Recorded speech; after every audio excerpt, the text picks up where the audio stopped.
Jouw AEG Airsoft-apparaat werkt niet zonder stroom. Maar waar moet je op letten bij het aanschaffen van een batterij?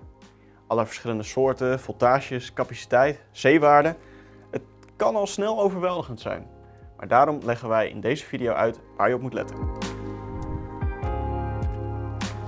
Welkom bij Kralen Airsoft, waar wij je vandaag meenemen in de verschillende soorten batterijen binnen de airsoftwereld.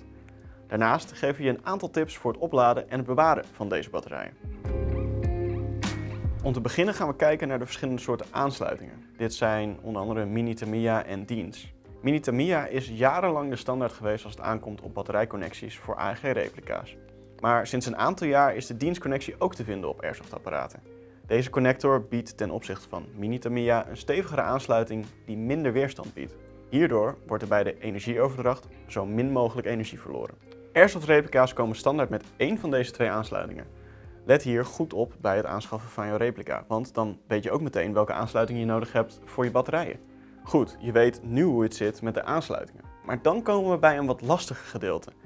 Al die verschillende types. NIMH, LiPo, Live, Li-ion, maar geen nood. We leggen je uit wat de voordelen en nadelen zijn van deze verschillende soorten. Om te beginnen pakken we de NIMH-batterijen bij. NIMH-batterijen zijn goedkoop in aanschaf en zijn redelijk makkelijk en veilig om mee te werken. Wat betreft het opladen van deze batterijen is het verstandig om ze eerst volledig te ontladen voordat je ze voorziet van een nieuwe lading. Dit kan middels een balance of smart charger. Dit zorgt ervoor dat de capaciteit van de batterij minder snel vermindert en resulteert in een langere levensduur van deze batterij. Het nadeel van NIMH-batterijen is dat ze over het algemeen erg groot zijn en weinig kracht overbrengen. Dit kan problemen opleveren wanneer je bijvoorbeeld een zwaardere motor in je apparaat hebt en dus niet genoeg kracht krijgt. Next up, LiPo's. LiPo-batterijen bieden een hoge capaciteit en kracht, maar dan in een compact jasje.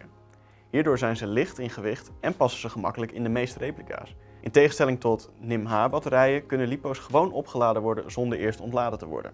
Wel is het belangrijk om tijdens periodes van weinig gebruik de LiPo's niet met een volledige lading op te bergen. Deze batterijen kunnen daar namelijk door gaan opzwellen en zo schade oplopen wat ze weer instabiel maakt en in sommige gevallen zelfs brandgevaarlijk. Om ervoor te zorgen dat deze batterijen goed opgeladen worden is het zaak om een balanced charger of smart charger aan te schaffen die ervoor zorgt dat de batterij niet te vol geladen wordt. Let daarnaast op bij deze batterijen dat je ze niet volledig leeg trekt, want ook dit kan weer schade veroorzaken. Om zeker te zijn dat jouw LiPo-batterijen geen gevaar vormen, raden wij aan om ze op te bergen en ook op te laden met een safety bag. Zo verklein je het risico op brandgevaar. Een tegenhanger van de LiPo is de Live-batterij. Dit zijn batterijen die erg vergelijkbaar zijn met LiPo's, maar die een paar belangrijke verschillen hebben. Live-batterijen zijn veiliger en makkelijker in gebruik wanneer het gaat om het opladen. Deze batterijen zijn bijvoorbeeld minder gevoelig voor diepontlading en bieden een gelijkmatige voltage naarmate de batterij leger raakt.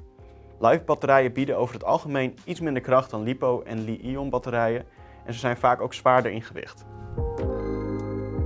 Als laatste komen we dan aan bij de Li-ion batterijen. Dit type batterij ziet de afgelopen jaren een sterke toename in gebruik dankzij de voordelen die het biedt ten opzichte van de andere batterijtypes. Een Li-ion batterij biedt de voordelen van LiPo en NIMH batterijen in één. Zo hebben ze vaak een zeer hoge capaciteit, in veel gevallen zelfs groter dan LiPo's, in een kleine en compacte verpakking. Ze kunnen opgeladen worden zonder eerst ontladen te worden en kunnen daarnaast in elke staat opgeborgen worden zonder dat er schade ontstaat. Ze zijn mede daarom stabieler dan LiPo's. Wij zijn zelf fan van Titan Li-ion batterijen omdat deze erg betrouwbaar zijn en je vaak al genoeg hebt aan één batterij om de hele dag mee door te komen. Maar er is dus heel veel keuze en voor ieder wat wils. Verschillende batterijen hebben verschillende soorten voltages. Zo heb je binnen LiPo en Li-ion 7.4 volt of 11.1 volt batterijen. Hoe hoger dit voltage is, hoe sneller de motor van jouw airsoft replica draait. Daarnaast is een belangrijke waarde het aantal mAh. De mAh-waarde van een batterij staat voor de capaciteit die de batterij gedurende een uur in aaneengesloten gebruik kan leveren. Als laatste hebben we dan nog de C-waarde. De C-waarde van een batterij staat voor het aantal maal de capaciteit wat van de batterij als continu stroom geleverd mag worden.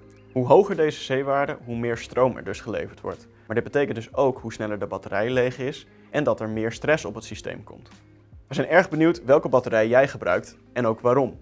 Laat het ons daarom even weten in de comments en vergeet je ook niet te abonneren om onze toekomstige video's niet te missen.